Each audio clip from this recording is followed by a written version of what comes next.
History से ना सबसे ज्यादा क्वेश्चन आता है, कोई भी एग्जाम देंगे ना आप तो हिस्ट्री से सबसे ज्यादा क्वेश्चन आता है।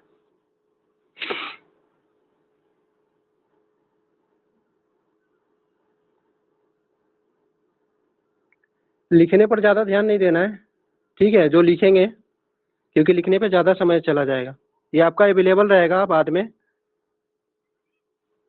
हिस्ट्री से कोई भी एग्जाम यदि देते हैं ना, यदि सचिवालय सहायक को हम लोग यदि करते हैं या कोई भी 12th वाले पर करते हैं तो हिस्ट्री से 30 से 35 क्वेश्चन आता है। बीपीएससी को लेकर चलते हैं ना तो उससे भी 30 से 35 क्वेश्चन आता है, और यही हाल साइंस का भी है। साइंस से भी 30 से 35 क्वेश्चन आता है।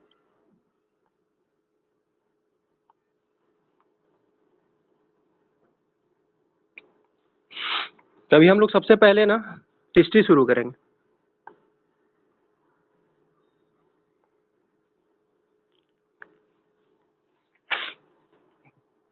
हिस्ट्री में हम लोग अभी जितने भी याद करने वाली चीजें हैं ना, कोशिश करेंगे यही सारा याद हो जाए, ठीक है। कि मतलब यदि हिस्ट्री से 30 से 35 क्वेश्चन आता है तो इस लेवल की तैयारी होनी चाहिए कि आपका 30 प्लस कम से कम सही हो जाए।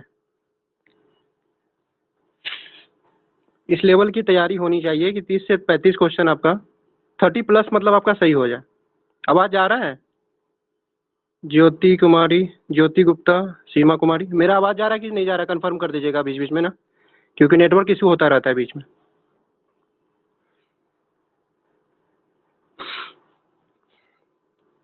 तो हिस्ट्री में सबसे पहले ना हम लोग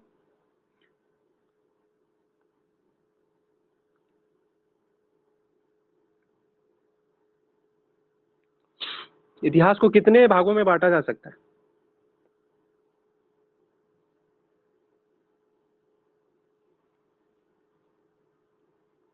ठीक है, आ रहा है ना? ठीक है, बीच बीच में वो इन्फॉर्म करते रहिएगा, ठीक है, ताकि ऐसा नहीं पता चले कि आवाज ही नहीं रही।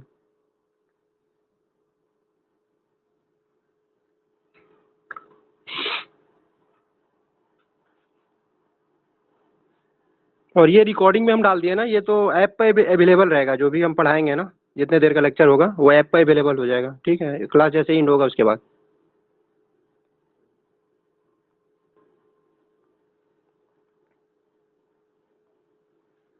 तो सबसे पहले हमारा आता है ना प्रागैतिहासिक काल।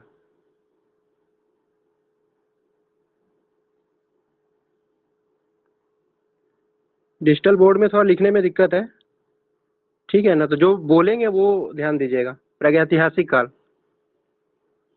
पहला है ये, इसको एरो मार देते हैं, ठीक है, आगे। तो कैसे जानेंगे कि प्रागैतिहासिक काल है?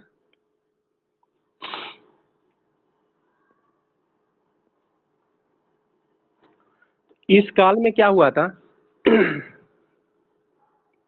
प्रागैतिहासिक काल में क्या हुआ था? हमारे पास लिपि जो है ना, जो अभी हम लोग लिपि पढ़ते हैं, प्लस लेखन कला से परिचित नहीं थे।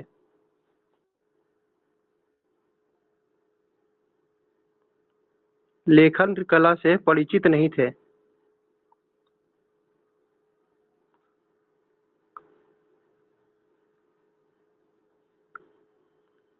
ठीक है, डिजिटल बोर्ड में ना थोड़ा लिखने में प्रॉब्लम हो रहा होगा, जो बोल रहे हैं उस पर ध्यान दीजिएगा।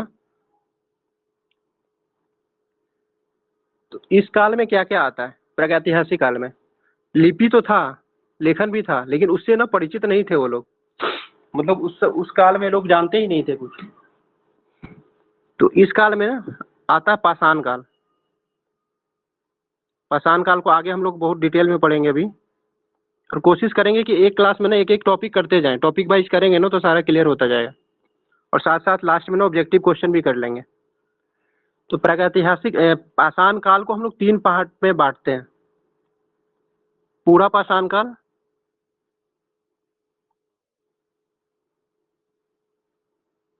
मध्य पाषाण काल और नव पाषाण काल।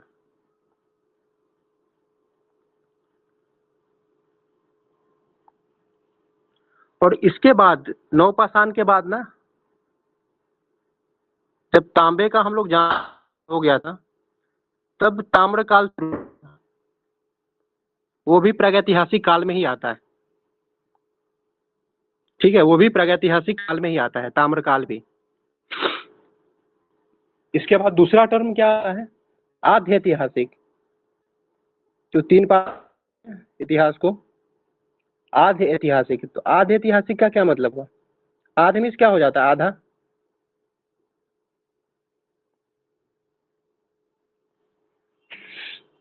तो आध्य ऐतिहासिक काल में क्या हुआ,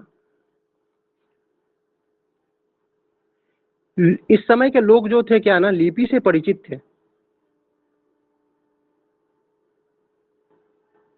कुछ कुछ लिपियां मिली है, लेकिन उसको क्या हुआ, हम लोग पढ़ नहीं पाए, लेकिन पढ़ ही नहीं जा सके।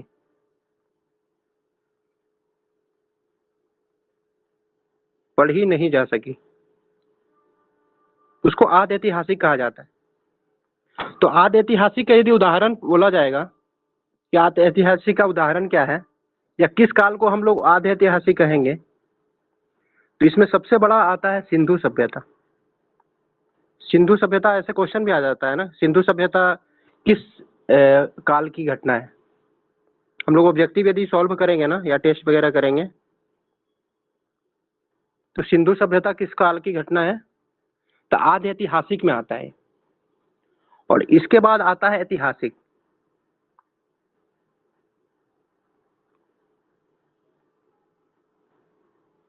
ऐसा तो लिख रहे हैं ना कि पढ़ा जा सकता है, ठीक है ना, धीरे धीरे सुधर जाएगा। अभी डिजिटल बोर्ड में ना धीरे धीरे दिक्कत होता है। तो अब यहाँ पर ना ऐतिहासिक काल में जो तीसरी वो हुआ था, तो इसमें हमारा सब, यहाँ से हमारा हिस्ट्री शुरू होता है, मेन हिस्ट्री। प्राचीन काल, मध्यकाल और आधुनिक जो भारत का इतिहास पढ़ते हैं ना, वो हमारा यहाँ से शुरू होता है। मध्यकालीन इतिहास, प्राचीन इतिहास ये पढ़ते हैं ना, तो हमारा 3rd नंबर से शुरू होता है। तो आज हम लोग कोशिश करेंगे कि ये जो है ना पाषाण काल, आप प्रागैतिहासिक काल का जो पाषाण काल है, उसको हम लोग कंप्लीट कर लें। हर एक टॉपिक में ऐसा करेंगे ना कि कंप्लीट होता चला जाए, ताकि 10-12 क्लास आपका 10-12 क्लास यदि कर लेते हैं रेगुलर, ठीक है, तो आपको खुद पर खुद कॉन्फिडेंस आता जाएगा कि हिस्ट्री में अब क्वेश्चन बनने लग गया है।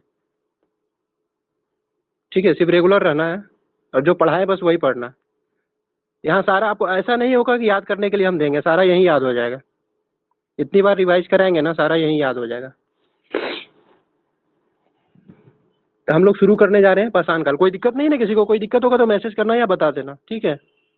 कुछ चीज़ें रिपीट करना होगा तो हम रिपीट कर देंगे, या नहीं तो आपके पास रिकॉर्डिंग में अवेलेबल होगा ये।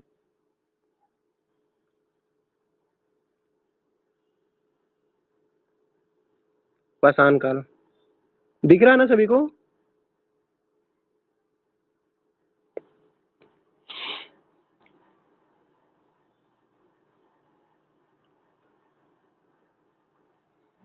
तो भारत में सबसे पहले ना, हम जो जरूरी चीजें होगा ना, सीमा कुमारी जी से, ठीक है, ठीक है सीमा जी।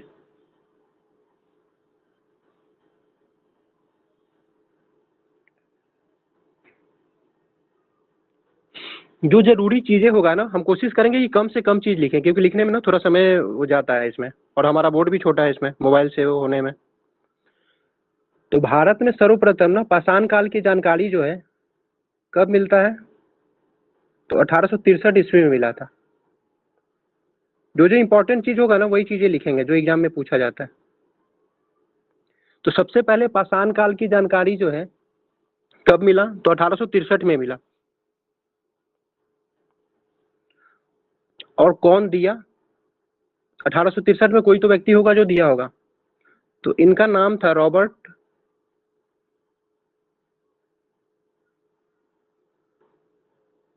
Bruce foot. यही व्यक्ति थे जो सबसे पहले पाषाण कालीन सभ्यता की खोज किए थे भारत में। ठीक है, 1863 में खोज किया गया था, और रॉबर्ट, इनका नाम था क्या, रॉबर्ट ब्रूस फुट।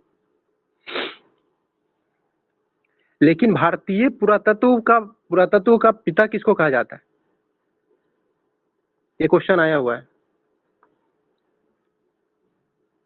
हम वही चीजें बताएंगे जो एग्जाम में पूछा जा चुका है, ठीक है, क्योंकि बार बार वही चीजें रिपीट होता है। भारतीय पुरातत्व खोज का पिता किसको कहा जाता है? ये एसएससी वगैरह में पूछा गया है।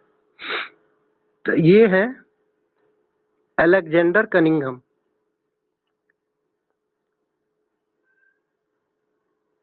अलेक्जेंडर, इनके बारे में भी डिटेल से पढ़ेंगे, हिस्ट्री जब आगे पढ़ेंगे हम लोग। तो अभी सिर्फ यही जान लीजिए कि भारतीय पुरातत्व विज्ञान जो है ना, या खोज है, उसका पिता कहा जाता है इनको, अलेक्जेंडर कनिंघम को।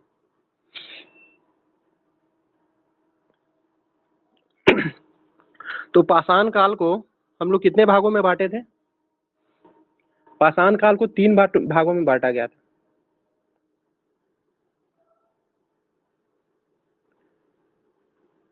पाषाण काल को हम लोग 3 भागों में बांटे थे। क्या क्या में बांटे थे, याद है? एक पूरा पाषाण में बांटे थे।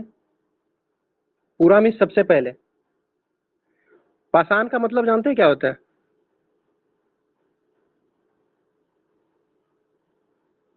पत्थर जो होता है ना, पत्थर, उसको पाषाण कहा जाता है। उसी तरह मध्य पाषाण काल, उसके बाद नव पाषाण काल। एक क्वेश्चन ये भी पूछा जाता है कि आदमी का जो सबसे ज्यादा समय जो है ना, कौन से काल में गुजरा?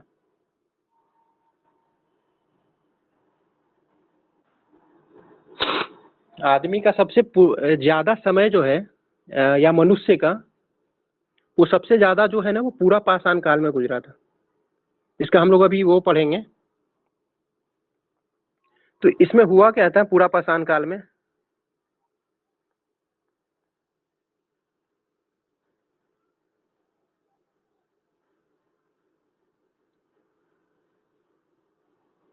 यदि हेडिंग देते हैं पूरा पाषाण काल को, तो इसका जो ये वर्ड्स है ना, तो ये कब से शुरू हुआ?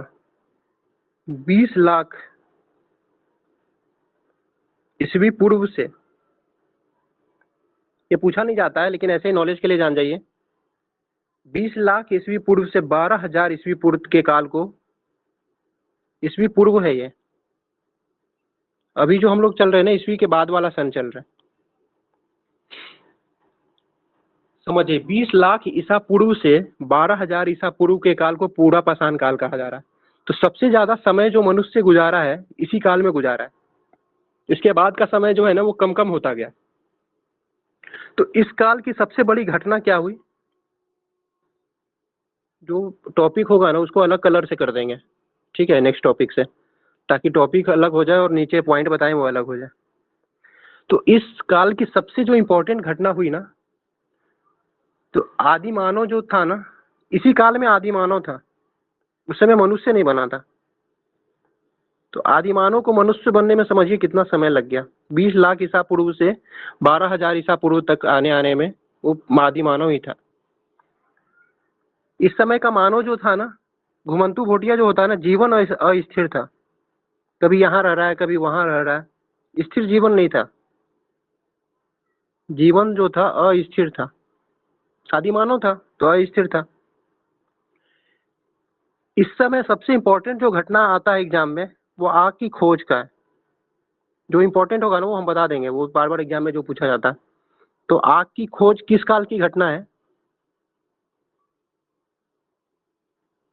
पूरा पाषाण काल की घटना है। टिक मार देंगे, ठीक है, जो इंपॉर्टेंट रहेगा उसमें। आग की खोज सबसे पहले पूरा पाषाण काल में हुआ था। इस समय तक आते आते लोग पत्थर के औजार शुरू कर दिए थे अपना। आदिमानव के पास पत्थर के औजार आ गए थे।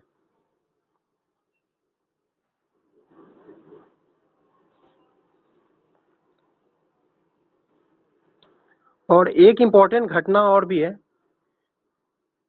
भीमबेटका जानते हैं? भीमबेटका की गुफाओं में ना शैलचित्र मिले।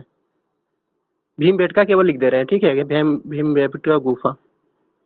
पूरा लिखने में जगह भी नहीं है और वो भी मेरा जाएगा। तो भीमबेटका की गुफाओं में ना शैल चित्र मिले हैं। शैल चित्र में ना मतलब पत्थर पर चित्र बनाया हुआ मिला है। अब गूगल करेंगे ना तो उसमें देखिएगा मिलेगा। ये मध्य प्रदेश में है, रायसेन जिला यहाँ पर है। रायसेन एक जिला है मध्य प्रदेश में, यहीं पर मिला है भीमबेटका गुफा। वहीं पर लोग खोज किए तो लोगों को पता चला कि कैसे आदि मानव लोग जो रहता था, मतलब वहाँ पेंटिंग किया हुआ है, जानवर का पेंटिंग किया हुआ है, कुछ और भी पेंटिंग किया हुआ है, तो वो अभी तक सुरक्षित है। पत्थर पर तो ऐसे भी सुरक्षित रहेगा ना, तो वो वही चीजें मिला है।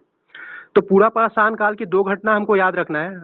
ध्यान में तो सारा रखना है, लेकिन 2 घटना याद रखना है, आग की खोज का और एक भीमबेटका की जो गुफाओं में शैलचित्र मिले हैं उसका। तो ये पूरा पाषाण काल की घटना है। अच्छा, हम ज्यादा तेज तो नहीं चल रहे हैं और स्लो पढ़ाएं? कोई मैसेज कर दीजिएगा। स्लो चलेंगे तो एक टॉपिक 2 दिन में फिर कवर होगा। इसके बाद आता है मध्य पाषाण काल।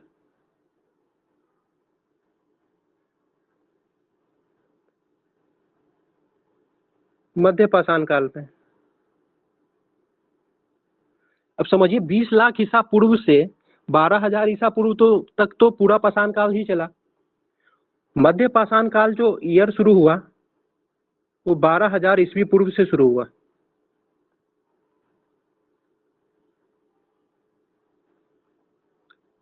से 10,000 ईस्वी पूर्व तक रहा ये, ईस्वी पूर्व तक। ठीक है, केवल ध्यान में रखना है कि कौन कौन क्या क्या हुआ है। ठीक है ना, चलिए ठीक है फिर, केवल ध्यान के लिए रखना है कि ताकि पता रहे। तो इस काल में क्या हुआ, सबसे इंपॉर्टेंट घटना जो हुई है इस काल की, मानव जो है ना वो पशुओं को पालने लगा, पशुपालन स्टार्ट कर दिया। और सबसे पहला कौन सा पशु को पालतू बनाया गया था, पता है? बताइए, कोई आंसर दीजिए। अनम्यूट करके दे सकते हैं आंसर, किसी को ब्लॉक नहीं किया हुआ है, अनम्यूट करके दे सकते हैं। तो सबसे पहले जो पालतू बनाया जानवर को, कुत्ता को बनाया गया था। ठीक है, ठीक है, ठीक है सीमा जी, ठीक है। तो पशुपालन स्टार्ट हुआ और सबसे पहले जो पालतू बना वो जो जानवर, वो कुत्ता बना। तो वो साथ साथ रहने लगा। इसका आगे हम लोग पढ़ेंगे ना तो वो मिलेगा अभी तुम आपको कि कहाँ कहाँ ये खुदाई वगैरह में मिला है, वो आगे के टर्म में पढ़ेंगे। पूरा पाषाण काल में हम लोग पत्थर का औजार शुरू कर दिए थे, लेकिन अब थोड़ा डेवलप हुआ। जैसे जैसे देखते हैं समय बीतता है तो आदमी खुद पर खुद डेवलप होता जाता है। तो समय बीता तो वो पत्थर का जो औजार यूज कर रहा था उसको क्या कर दिया, नुकीला कर लिया। वो खुद पर खुद एक डेवलपमेंट किया, नुकीला पत्थर का औजार बना लिया। पहले तो पत्थर ही लोग जानते थे, और छोटा कर लिया। छोटा करने से क्या हुआ कि वो अपने जहां मन जहां रख सकता था, बड़ा बड़ा पत्थर नहीं ढोना पड़ता था।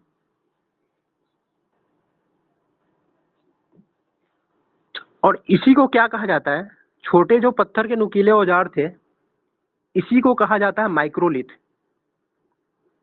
ये इंपॉर्टेंट है, ठीक है, इसको ध्यान रखिएगा, माइक्रोलिथ।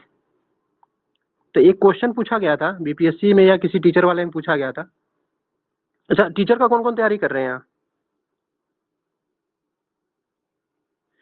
बिहार एग्जाम में जितना भी क्वेश्चन हम बता देंगे ना, जितना भी पढ़ा देंगे, उससे बाहर एक भी क्वेश्चन नहीं आएगा आपका, ठीक है ना। तो माइक्रोलिथ जो था ना, छोटे जो पत्थर के औजार थे उसको क्या कहा गया, माइक्रोलिथ कहा गया। तो अब क्या कहा जाता है ना, कभी कभी क्वेश्चन पूछ दिया जाता है कि माइक्रोलिथ काल किसको कहा जाता है। तो इस पत्थर के औजार के कारण ही जो हमारा मध्य पाषाण काल था उसको कौन सा काल कहा जाने लग गया, वैज्ञानिक कहने लग गए माइक्रोलिथ काल कहा जाने लग गया। तो ये क्वेश्चन पूछा गया है कि किस काल को ना माइक्रोलिथ काल कहा गया है। 3 ऑप्शन दे देगा, 4 ऑप्शन दे देगा, पूरा पाषाण काल, मध्य पाषाण काल, नव पाषाण काल। तो इसको माइक्रोलिथ क्यों कहें, वो समझा दिए कि माइक्रोलिथ क्यों कहें। माइक्रोलिथ का मतलब क्या होता है, सबसे पहले ये समझिए। तो माइक्रोलिथ का मतलब क्या होता है कि जो हमारा छोटे औजार हुए ना पत्थर के, उसी को माइक्रोलिथ कहा जाता है। तो माइक्रोलिथ हम लोग कब यूज किए थे, तो मध्य पाषाण काल में यूज किए थे, इस्तेमाल कर रहे थे सभी लोग। इसी कारण इस काल को ही क्या कहा जाने लग गया, माइक्रोलिथ काल कहा जाने लग गया। बस यही समझना है। माइक्रोलिथ का मतलब समझ जाएंगे तो काल अपने आप आ जाएगा। तो माइक्रोलिथ का मतलब ही क्या होता है कि छोटे जो पत्थर के औजार होते हैं उसको माइक्रोलिथ कहा जाता है।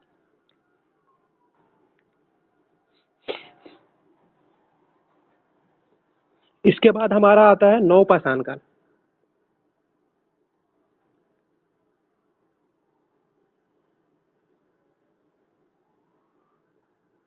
नवपाषाण काल,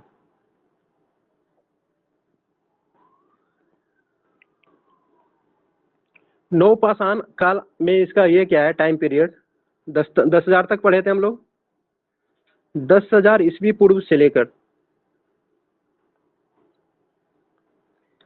3,000 ईस्वी पूर्व तक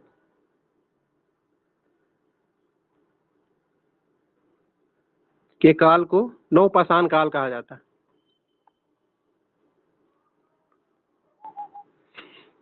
इसमें सबसे इंपॉर्टेंट क्या हुआ, आदमी जो था ना पहले घुमंतु भोटिया था, जीवन अस्थिर था। सबसे पहले वो कबीला उबीला बना के अस्थाई आवास की खोज आवास को अपनाया, अस्थाई आवास बना लिया। अस्थाई आवास हो गया तो कृषि प्रारंभ किया। ठीक है, स्टोरी की तरह याद रखिए। अस्थाई आवास रहेगा, पहले घूमता फिरता रहता था तो कृषि नहीं करता था, अस्थाई आवास ही नहीं था उसके पास, आज यहाँ कल वहाँ था। और जब कृषि आ गया इसके पास, जो अनाज था इधर उधर भेजने के लिए पहिए का आविष्कार किया। पालतू पशु तो बना ही लिया था, बैलगाड़ी सब तो आ ही गया था, लेकिन पहिए का खोज नहीं हुआ था उस समय तक। नवपाषाण काल में पहिए का खोज हुआ। तो ये सबसे इंपॉर्टेंट है, कृषि का प्रारंभ कब हुआ, नवपाषाण काल में, और पहिए का खोज कब हुआ, नवपाषाण काल। ये दो बार बार पूछा जाता है एग्जाम में।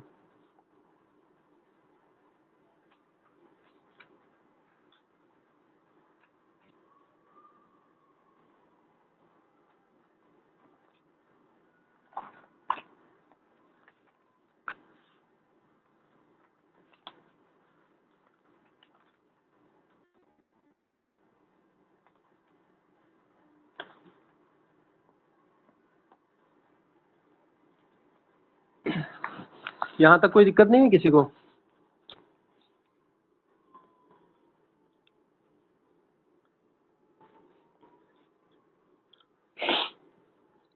अब एक चीज ना और पूछा जाता है इंग्लिश टर्म में, तो वो थोड़ा ध्यान रखना है, या आप कहीं नोट कर लीजिएगा। कभी कभी ना पूरा पाषाण ना देकर पैलियोलिथिक पीरियड दे देगा, मेसोलिथिक पीरियड दे देगा, नियोलिथिक पीरियड दे देगा, तो आप समझेंगे ये नया चीज क्या दे दिया। तो वो छोड़ना नहीं है, ठीक है, वो हम लोग भी करते चलेंगे अभी, ताकि कोई दिक्कत ना हो। लोग छोड़ देता है कि ये पता नहीं क्या दे दिया। तो इंग्लिश में क्या कहते हैं इसको, पूरा पाषाण काल को। वही चीज छोड़ेंगे नहीं हम कि जो आपको एग्जाम में दिक्कत है, और सारा कुछ यहीं से आएगा, आपके एग्जाम में देंगे ना तब आप देखिएगा, मजा आएगा। तो पूरा पाषाण काल को क्या कहते हैं हम लोग, कभी कभी देखिएगा इंग्लिश टर्म दे देगा इसी को हिंदी में, पैलियोलिथिक पीरियड।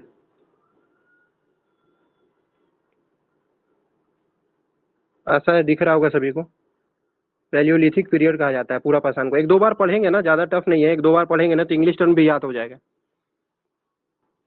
अब आज क्या करता है ना, पूरा पाषाण काल ना दे करके वो पैलियोलिथिक पीरियड दे देगा। आप तो पढ़े रहेंगे पूरा पाषाण काल, अरे ये नया टर्म क्या दे दिया। इसलिए घबराना नहीं है, सारा टर्म जो जो एग्जाम पूछता है ना एग्जामिनर, इससे बाहर नहीं पूछेगा। इसी तरह मध्य पाषाण काल को क्या कहते हैं,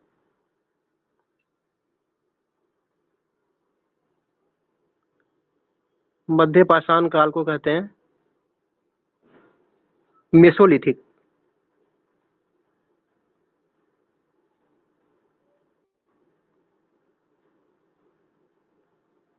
मेसोलिथिक पीरियड। पीरियड मीन्स काल, ठीक है, यहाँ बूंदे लगा लीजिए। और तीसरा आता है नौपाषाण काल।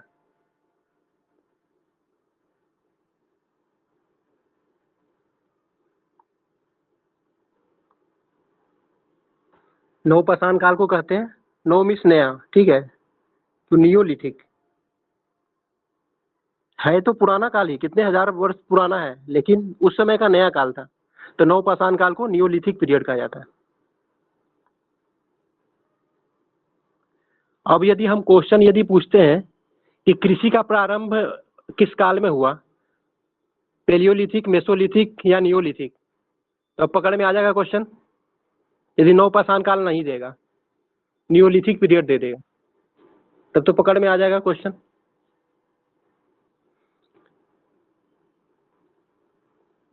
ठीक है अंकित जी। अब कुछ ना इम्पोर्टेंट टर्म है, टर्म को ना ऐसे ही बता देते हैं आपको।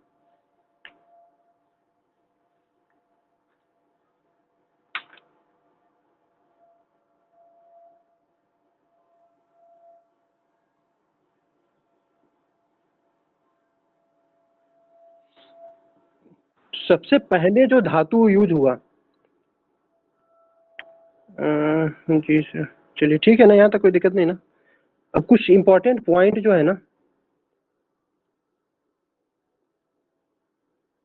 इम्पोर्टेंट पॉइंट पाषाण काल से संबंधित, वो एक बार कुछ कुछ इंपॉर्टेंट पॉइंट है जो पॉइंट वाइज करते जाते हैं। ठीक है, टॉपिक वाइज जो करना था वो कर लिए।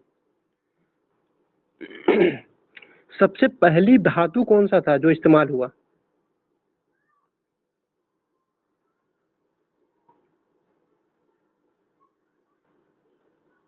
सबसे पहली धातु जो था वो मानव को कौन सा पता चला?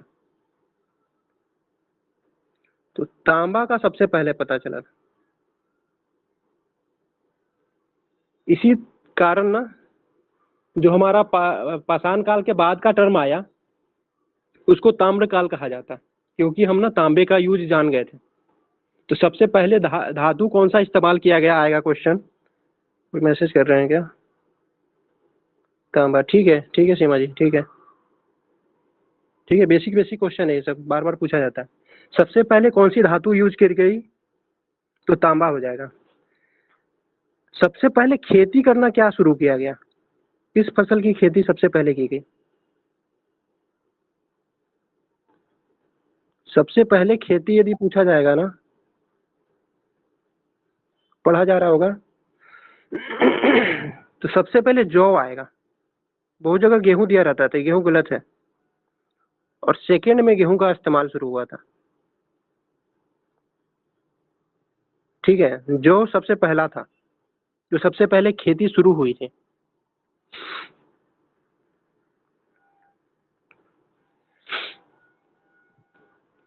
सबसे पहले खेती के साक्ष्य कहाँ मिलते हैं?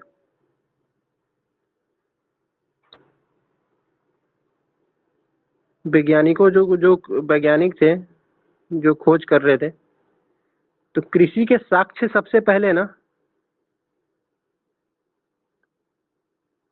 मेहरगढ़ में मिला।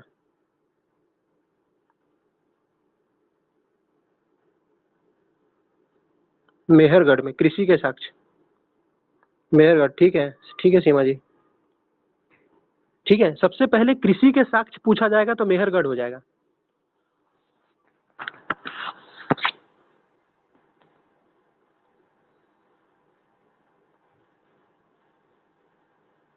और भारतीय उपमहाद्वीप में पूछा जाएगा तो क्वेश्चन दो टर्म से आता है। एक टर्म आता है कि पहली बार कृषि के साक्ष्य कहाँ मिले, तो वो मेहरगढ़ हो जाएगा। जब तक भारतीय उपमहाद्वीप ना पूछे, यदि भारतीय उपमहाद्वीप पूछ देता है, वो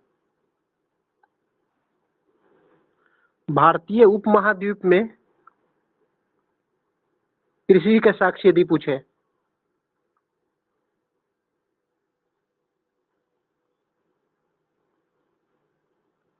ठीक है ना, क्वेश्चन दो तरह से पूछा जा सकता है।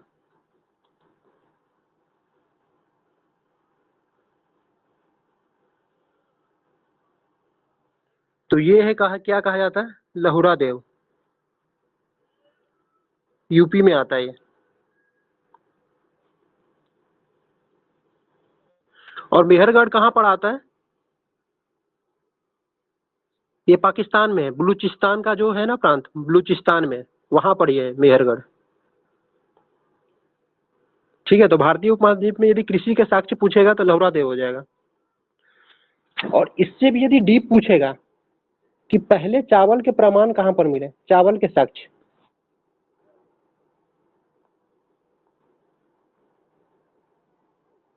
चावल के प्रमाण कहाँ पर मिले,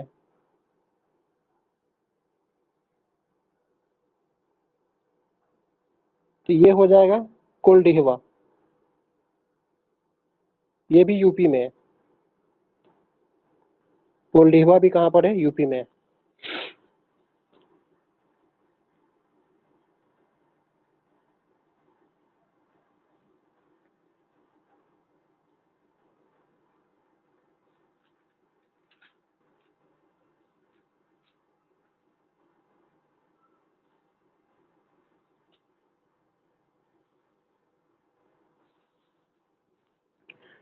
एक गर्तावास मिला है, गर्तावास का क्या मतलब होता है,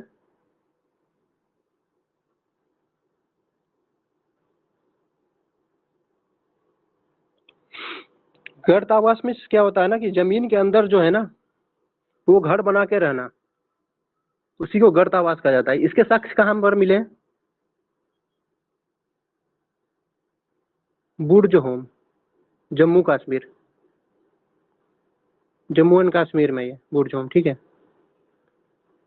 गर्तावास मिला जम्मू कश्मीर में, बुर्ज होम नामक जगह पर।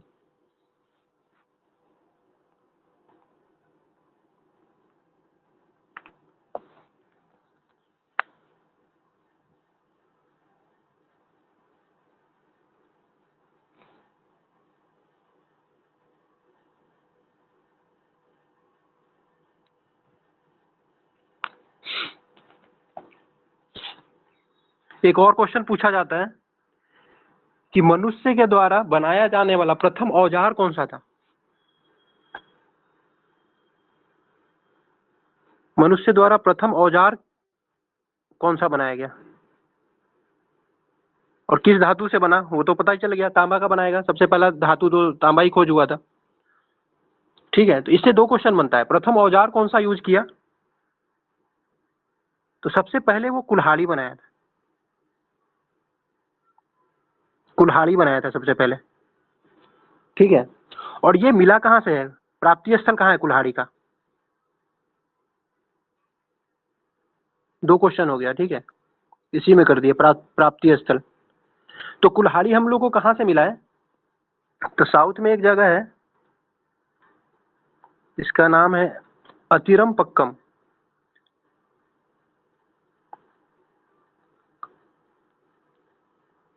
अतिरम पक्कम। ठीक है, पढ़ने में आ रहा है ना।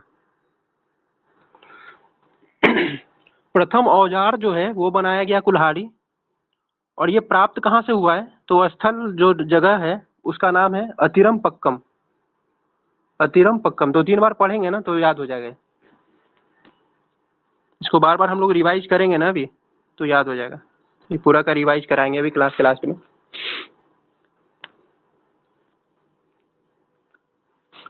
अच्छा, एक क्वेश्चन एक और बन सकता है कि जो हमारा मेहरगढ़ से हमारा वो प्राप्त हुआ था, सबसे पहले खेती के साक्ष्य मिले थे कृषि के, तो मेहरगढ़ गढ़ जो है वो कौन सी नदी के किनारे बसा हुआ था, एक भी पॉइंट नहीं छोड़ेंगे जो इम्पोर्टेंट है। ठीक है, मेहरगढ़ जो है, मेहरगढ़ सबसे पहले हम कहाँ पर बताए आपको, तो बलूचिस्तान में है, जो पाकिस्तान का भी प्रांत है, बार बार न्यूज में आता है इस तरह यहाँ का घटना। बलूचिस्तान, ठीक है, पढ़ने में आ रहा है, ये पाकिस्तान में है, पीके कर देते हैं। ठीक है, शॉर्ट में। तो ये क्या पूछ रहे थे अभी, मेहरगढ़ जो है ये कौन सी नदी के किनारे बसा हुआ था, या अभी है भी, नाम चेंज कर दिया होगा भले ही नदी का, तो ये कौन सी नदी के किनारे बसा हुआ है ये पूछा जाएगा। इस नदी का नाम है बोलन नदी। ठीक है, मेहरगढ़ जो कौन सी नदी के किनारे बसा हुआ है, तो बोलन नदी, अब क्वेश्चन इसी तरह का पूछा जाता है। मेहरगढ़ तो सब लोग पढ़ लिए कि पहला कृषि के साक्ष्य यहाँ से मिले, यहाँ से मिले, लेकिन बोलन ये नदी कौन से किस नदी के किनारे बसा हुआ है, तो वो बोलन नदी के किनारे बसा हुआ है। रावी नहीं है सीमा जी, बोलन नदी है।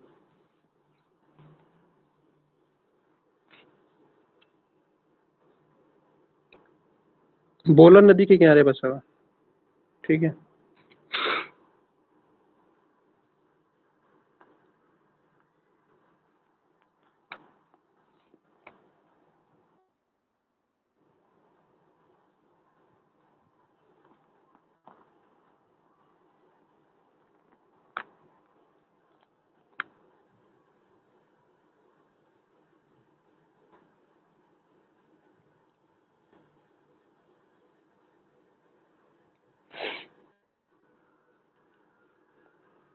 भारत में पहली बार शैल चित्रों की खोज कौन किया?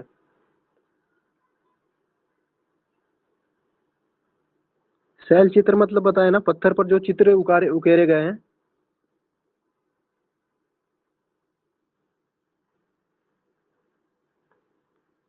भारत में शैल चित्रों की खोज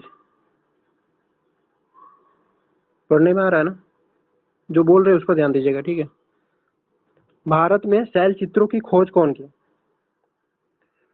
तो शैल चित्रों की खोज सबसे पहले ना फर्स्ट बार हो रहा है, ठीक है, फर्स्ट लिख देते हैं यहाँ, फर्स्ट टाइम इन इंडिया। तो ये सबसे पहले खोज किया गया था ना 1867-68 में किया गया था। और जो खोज करता है इनका नाम था, थोड़ा टफ नाम है, थोड़ा ध्यान रखना है, आर्कीबोल्ड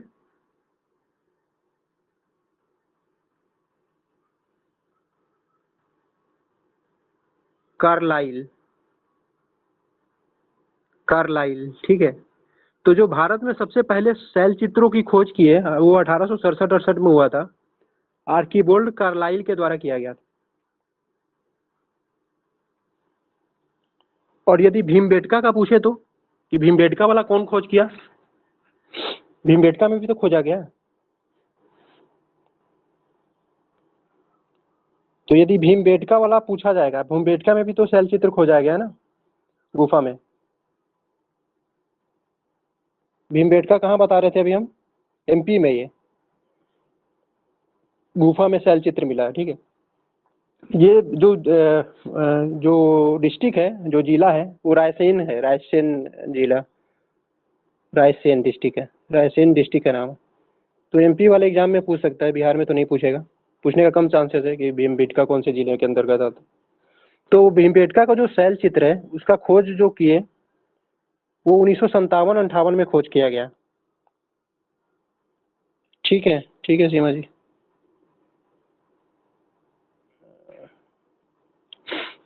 57-58 मतलब आजादी के बाद खोज किया गया। और इसके खोजकर्ता कौन थे? तो ये है डॉक्टर विष्णु श्रीधर, पूरा नाम लिख दे रहे हैं इनका, वाकनकर, र है लास्ट में, ठीक है, र। तो श्री विष्णु श्रीधर वाकनकर के द्वारा खोज किया गया था भीमबेटका में जो गुफा है, गुफा चित्र, उसका खोज किया गया था। और ये विश्व धरोहर भी है अपना। राष्ट्रीय महत्व का सबसे पहले 1990 में बनाया गया। तो राष्ट्रीय महत्व का तो इम्पोर्टेंट नहीं है, 1990 में घोषित किया गया भारत सरकार द्वारा। और यूनेस्को के विश्व धरोहर में भी इसको जगह मिला है, विश्व धरोहर स्थल घोषित किया गया इसको। तो विश्व धरोहर जो है ये 2003 में घोषित किया गया। तो ये क्वेश्चन पूछा गया है कि जो भीमबेटका की गुफाएं हैं उसको विश्व धरोहर जो है वो कब घोषित किया गया, तो 2003 में घोषित किया गया, ठीक है। तो ये इंपॉर्टेंट है, 2003 में ध्यान रखना कि 2003 में घोषित किया गया।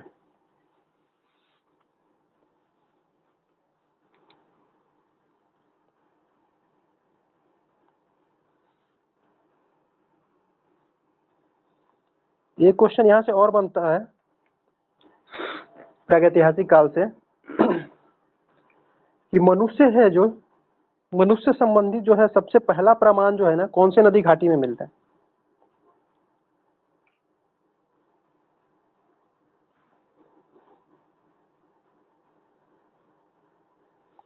कभी कभी पेन फंस जाता है।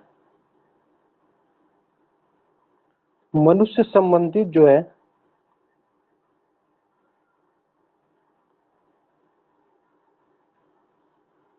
सबसे पहला प्रमाण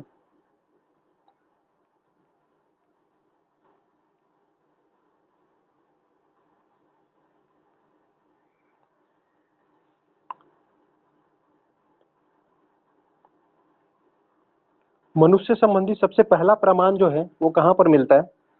तो वो नर्मदा घाटी में मिलता है।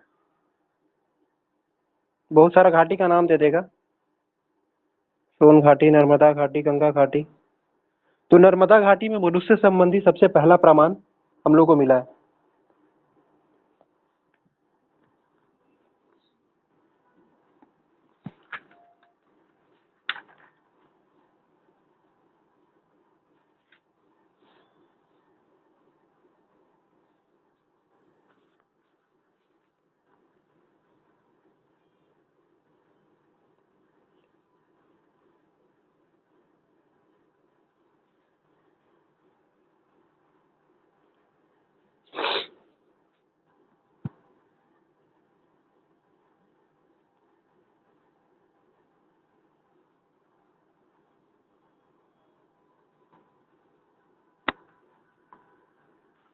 एक पूछा जाता है फलक संस्कृति, किस काल को फलक संस्कृति कहा जाता है? फलक संस्कृति का काल कहा जाता है। तो फलक संस्कृति का काल जो है हम लोग मध्य पाषाण काल पढ़े थे, माइक्रोलिथ, उसी को फलक संस्कृति भी कहा जाता है।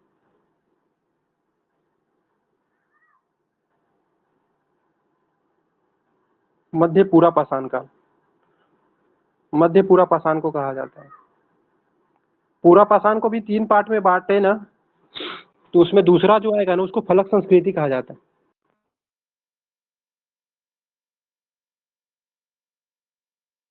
फलक संस्कृति कौन से काल को कहा जाता है? तो मध्य पूरा पाषाण को कहा जाता है।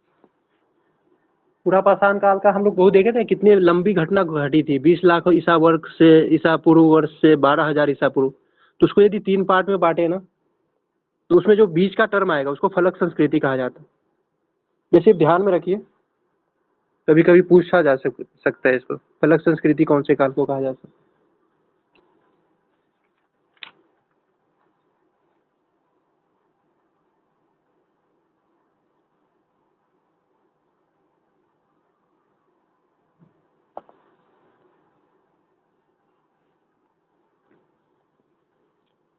एक हम लोग वैज्ञानिक का नाम पढ़े, Robert Bruce foot.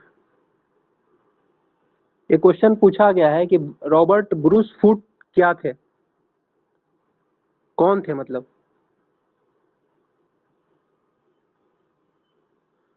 Robert Bruce foot जो है एक भूगर्भ वैज्ञानिक थे, भूगर्भ वैज्ञानिक थे। और क्या थे? साथ ही साथ ये क्या थे? पुरातत्ववेद, पुरातत्वविद थे, पुरातत्वविद। जो पुरातत्व जो भी है ना खोजबीन करता है उसको पुरातत्वविद कहा जाता है। तो 2 चीजें ये ध्यान रखना है रॉबर्ट ब्रूस फुट के बारे में, एक तो भूगर्भ वैज्ञानिक थे और पुरातत्वविद थे।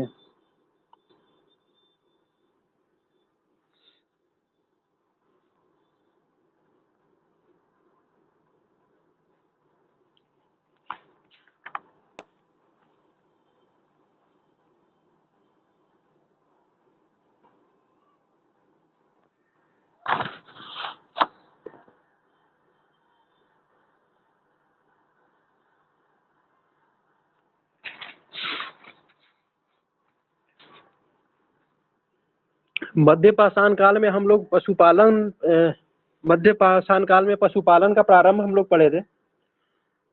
तो पशुपालन का हम लोग का साक्ष्य कहाँ से मिलता है?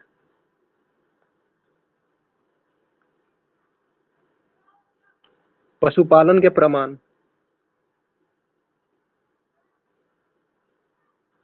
आदमगढ़ से मिलता है।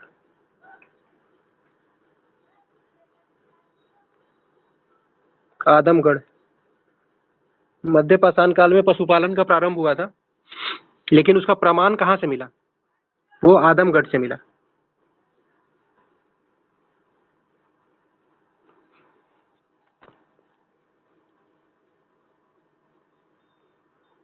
हड्डी से निर्मित उपकरण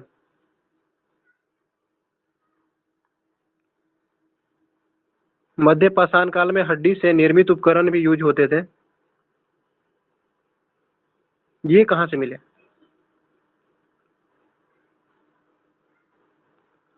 हड्डी से निर्मित उपकरण जो है, इसको याद रखना है, महदहा से मिला है। ये यूपी में प्रतापगढ़ वाला जो जिला है उसमें आता था पहले, महदहा नाम ही इसका महदहा है। अच्छा, ज्यादा होगा तो बता दीजिएगा ना, क्योंकि ओवर कर देंगे। 1 घंटा होने जा रहा है क्या? ठीक है ना, आधा घंटा और 10-15 मिनट कर सकते हैं ना भाई, क्योंकि टॉपिक कंप्लीट हो जाएगा। हड्डी से निर्मित उपकरण कहाँ से हुआ है खोज? महदहा से हुआ है। और यहाँ पर एक चीज और मिला है महदहा में। वो क्या मिला है कि यहाँ की खुदाई से पता चला है। ओवर कर दें अंकित जी या चलने दें? वो लिखिए, क्योंकि 40 मिनट के आसपास हो गया। वो 7 बजे शुरू किए थे ना।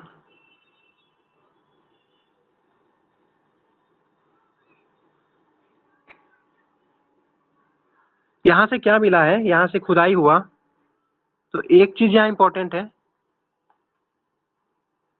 चला दीजिए, ठीक है, चला देते हैं ना। जब हो जाएगा ना तो हम अपने ही खुद ही वो कर देंगे। तो ये मतलब पता चला कि एक ही दिन में ज्यादा हो गया, आप लोगों को ओवरडोज हो गया, इसलिए एकदम पॉइंट वाइज बता रहे हैं ना, कि ताकि आप लोग को भी दिक्कत ना हो।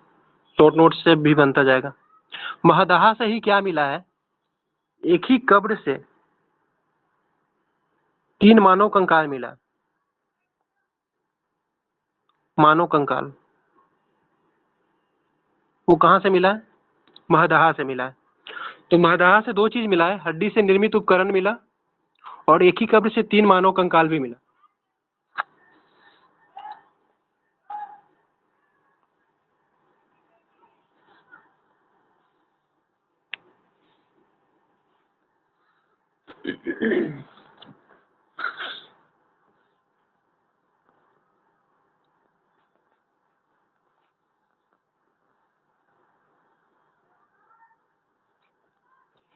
एक क्वेश्चन और बनता है यहाँ पर, किस युग को चालकोलिथिक युग कहा जाता है?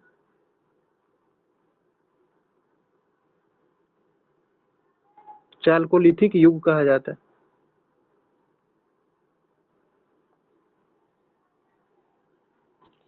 चालकोलिथिक युग जो है ना, ताम्रपाषाण काल को कहा जाता है। ताम्रपाषाण काल को कहा जाता है चालकोलिथिक युग। ठीक है, चालकोलिथिक युग किस काल को कहा जाता है? तो ताम्रपाषाण काल को कहा जाता है।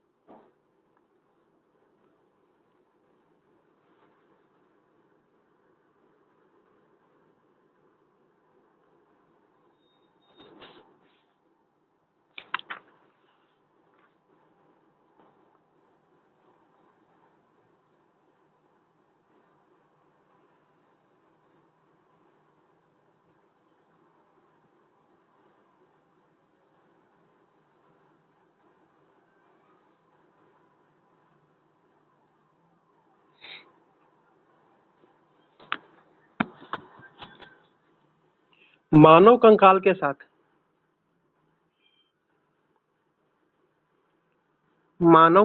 साथ कुत्ते का भी कंकाल कहाँ मिला है?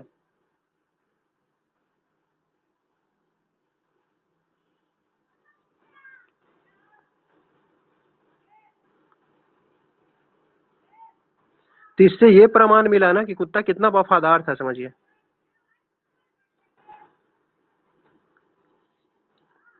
ये बुर्ज होम से मिला।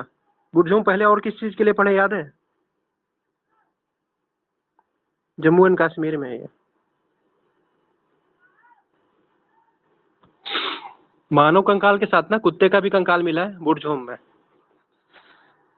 मतलब एक साथ ही दफनाया गया था, उसका साक्ष्य मिला।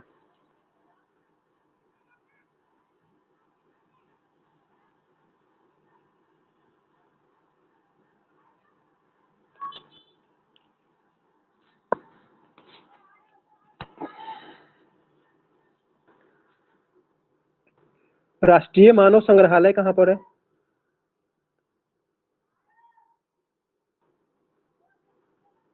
राष्ट्रीय मानव संग्रहालय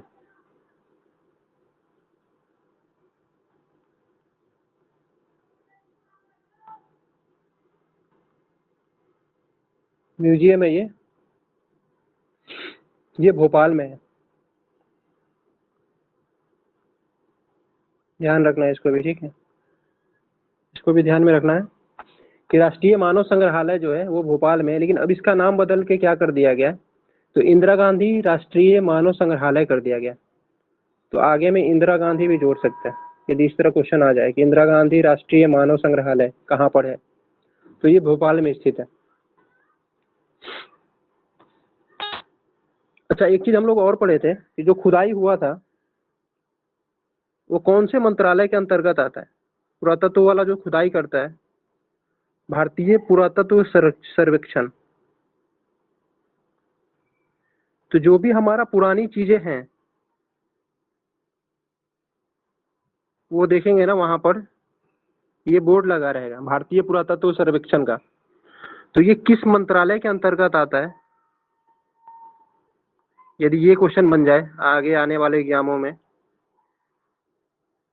पुरातत्व सर्वेक्षण है ये कौन से मंत्रालय के अंतर्गत आता है, तो ये संस्कृति मंत्रालय के अंतर्गत आता है, संस्कृति मंत्रालय के अंतर्गत।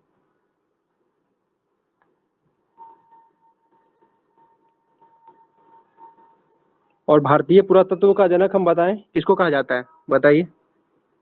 भारतीय पुरातत्व जो का जनक हुआ, भारतीय पुरातत्व का जनक जो इसके पितामह कहलाए, जनक कहलाए, बताए थे ना, कनिंघम को कहा गया था, कनिंघम को। और पहला जो डायरेक्टर बने थे ना, निदेशक, ये कनिंघम ही थे। भारतीय पुरातत्व का इसलिए जनक कहा जाता है अलेक्जेंडर कनिंघम। ठीक है, ठीक है सीमा जी। तो भारतीय सर्वेक्षण, भारतीय पुरातत्व सर्वेक्षण जो है ये मंत्रालय का भी यदि पूछेगा तो वो संस्कृति मंत्रालय के अंतर्गत आता है। और इसी मंत्रालय के अधीन जो है भारतीय पुरातत्व सर्वेक्षण जो है ये काम करता है और उसका वो करता है, क्या कहते, देखभाल करता है जितने भी पुराना पुराना चीज, जैसे gateway of India, Lal Qila, Qutub Minar, ये सब जितने भी पुराने हैं ना, आर्कियोलॉजिकल सर्वे ऑफ इंडिया ही इसका काम करता है, उसका देख रेख करता है। टिकट लेंगे ना, टिकट के ऊपर देखिए लिखा रहेगा आर्कियोलॉजिकल सर्वे ऑफ इंडिया का, वो टिकट देता है।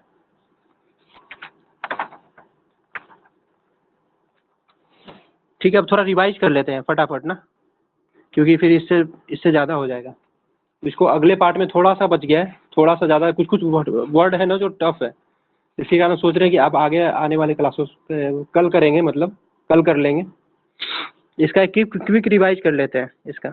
इसके बाद कुछ क्वेश्चन आंसर पूछेंगे, वो क्वेश्चन आंसर सबको देना है माइक ऑन करके। ठीक है, जितना आज क्लास लिए उसी का क्विज करेंगे। ठीक है, तो ताकि आज का आज ही सारा क्लियर होता जाए। ये तो इंट्रोडक्शन बता रहे थे कि कौन एग्जाम में कितना क्वेश्चन आता है। तभी हम लोग हिस्ट्री शुरू किए हैं, हिस्ट्री को हम पढ़े। क्विक रिवीजन कर लेते हैं आज जो हम लोग पढ़े ना उसका 5 मिनट में। तो सबसे पहले हम लोग जो इतिहास को 3 कालखंडों में बांटा जाता है। तो पहला कालखंड जो है वो प्रागैतिहासिक काल कहा जाता है, प्री हिस्टोरिक। प्री हिस्टोरिक आया, फिर दूसरा आया आधे ऐतिहासिक, तीसरा आया ऐतिहासिक। तो पहला जो आया प्रागैतिहासिक काल, इसमें क्या था कि लोग जो थे उस समय के लिपि और लेखन कला से परिचित नहीं थे। मतलब लिखा हुआ मिला है, चित्र वगैरह मिला है, लेकिन हम लोग उसको समझ नहीं पाए कि वो लोग क्या कहना चाहते थे, क्या लिखना चाहते थे। इसलिए मतलब उसका ज्ञान ही नहीं था, ऐसा समझा गया प्रागैतिहासिक काल में। तो इस काल की सबसे पहली घटना क्या हुई, पाषाण काल की घटना हुई। उसको 3 पार्ट में हम लोग डिवाइड करते हैं, पूरा पाषाण काल, मध्य पाषाण काल, नव पाषाण काल, और लास्ट में घटना आता है वो होता है ताम्रकाल, ताम्र पाषाण काल। इसके बाद आता है आदि ऐतिहासिक काल। इसमें क्या हुआ, इस समय तक आते आते क्या हुए, लोग लिपि से परिचित हो गए। लिपि से तो परिचित हो गए, लेकिन अभी तक हम लोग उसको पढ़ नहीं सके। जैसे सिंधु घाटी सभ्यता का में लिपि वगैरह मिला है, मोहर वगैरह मिला है। अभी सिंधु घाटी सभ्यता डिटेल से पढ़ेंगे तो सारा आपका डाउट क्लियर हो जाएगा। लिपि वगैरह भी मिला है, चित्र वगैरह भी मिला है, मोहर भी मिला है, लेकिन हम लोग उसको पढ़ नहीं पाए, अनुमान लगाए केवल कि ऐसा किया जा सकता था उस समय, ये ऐसा लोग करते होंगे।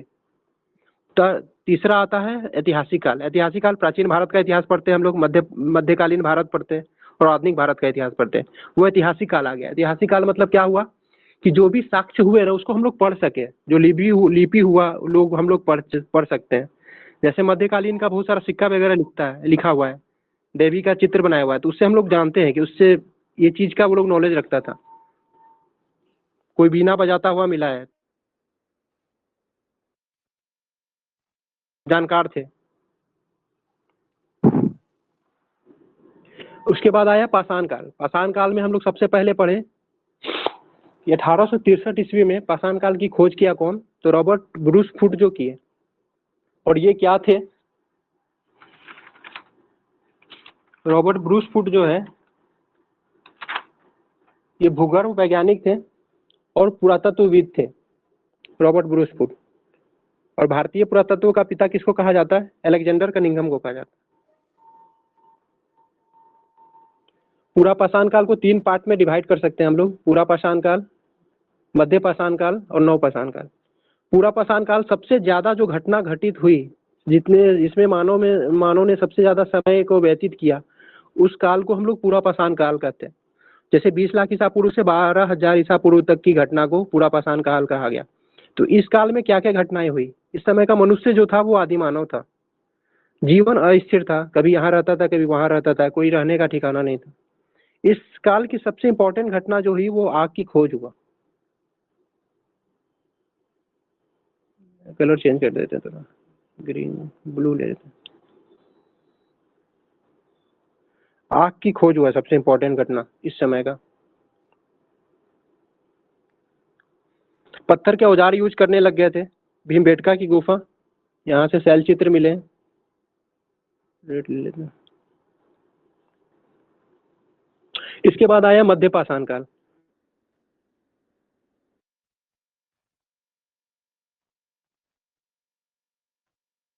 नुकीला औजार उस समय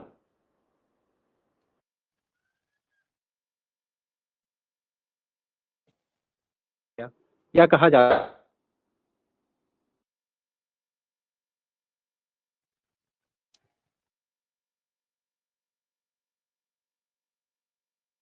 तो मध्य पाषाण काल को माइक्रोलिथ काल कहा जाता है, माइक्रोलिथ पीरियड कहा जाता है। इसके बाद आया नवपाषाण काल। नवपाषाण काल 10,000 ईसा पूर्व से 3,000 ईसा पूर्व तक की घटना है। इसमें अस्थायी